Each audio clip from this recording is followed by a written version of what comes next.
कार्तिक स्नान, बुढ़िया माई की कहानी। दोस्तों नमस्कार, मैं प्रतिभा पांडेया स्वागत करती हूँ आपके अपने YouTube चैनल में। दोस्तों आज हम बात करेंगे चातुर्मास के बारे में संपूर्ण जानकारी। एक बुढ़िया माई थी जो चातुर्मास में पुष्कर स्नान किया करती थी। उसके एक बेटा और बहू थे। सास ने बहू को फलाहार उपवास में खाने योग्य बनाने को कहा तो बहू ने खाली टिफिन ही रख दिया। बेटा माँ को पहुँचाने के लिए पुष्कर गया। रास्ते में माँ से बोला, माँ फलाहार कर लो। जहाँ पानी मिला वहीं फलाहार करने बैठ गई तो भगवान की कृपा से खाली टिफिन फलों से भर गया। माँ ने फलाहार कर लिया। पुष्कर माँ के रहने के लिए झोपड़ी बनाकर बेटा वापस घर आ गया। रात्रि में श्रावण मास आया और बोला, बुढ़िया माई दरवाजा खोल। तब बुढ़िया माई ने पूछा, आप कौन है? मैं श्रावण मास। बुढ़िया ने तुरंत दरवाजा खोल दिया। बुढ़िया माई ने शिव पार्वती की पूजा अर्चना की बेलपत्र से अभिषेक किया। जाते समय श्रावण मास ने बुढ़िया माई को आशीर्वाद दिया और झोपड़ी की एक दीवार सोने की हो गई। भाद्रपद मास आया, उसने भी दरवाजा खोलने को कहा। बुढ़िया माई ने दरवाजा खोला, सत्तू बनाकर कजरी तीज बनाई।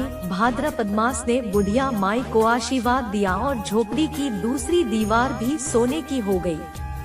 फिर आश्विन मास आया और उसने भी दरवाजा खोलने को कहा। बुढ़िया माई ने दरवाजा खोला।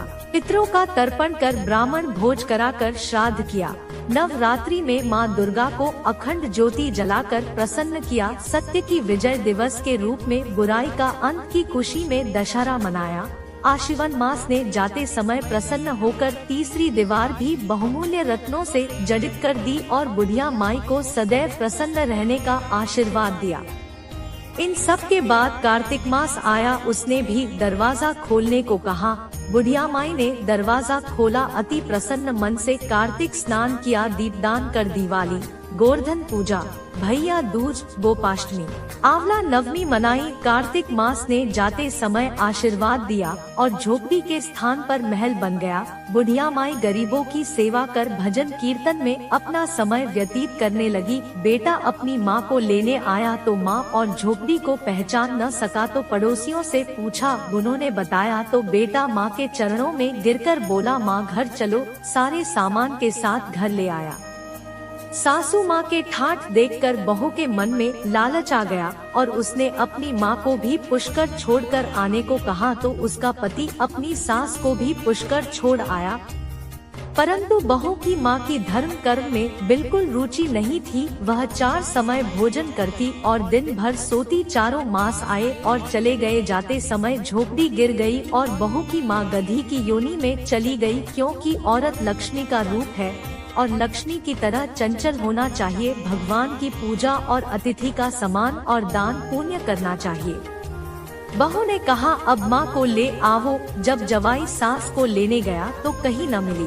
लोगों से पूछने पर लोगों ने बताया कि तेरी सास धर्म कर्म कुछ न करती थी, खाती थी और सोती थी, जिससे वह गधी योनि में चली गई। जवाई गधी योनि सास को बांध कर घर ले आया। उसकी पत्नी ने पूछा, मेरी माँ कहाँ है? तब पति ने कहा, तेरे लालच की वजह से तेरी माँ गधी योनि में आ गई। बड़े बड़े विद्वानों, ब्राह्मण, ऋषि मुनियों से पूछने पर उन्होंने बताया कि तेरी सास के स्नान किए पानी से स्नान करने पर उसे मनुष्य योनि मिलेगी। तब बहू ने ऐसा ही किया और उसकी माँ पुण्य मनुष्य योनि में आ गई। हे राधा दामोदर, भगवान जैसा बुढ़िया माई को दिया वैसा सबको देना। कहता न सुनता, न पुकारा भरता, न म्हारा सारा परिवार न। दोस्तों यह कहानी पौराणिक कहानी आपको कैसे लगी हमें कमेंट में जरूर बताइएगा। और अभी तक अपने चैनल को सब्सक्राइब नहीं किया है तो कृपया चैनल को सब्सक्राइब कर लीजिएगा। धन्यवाद।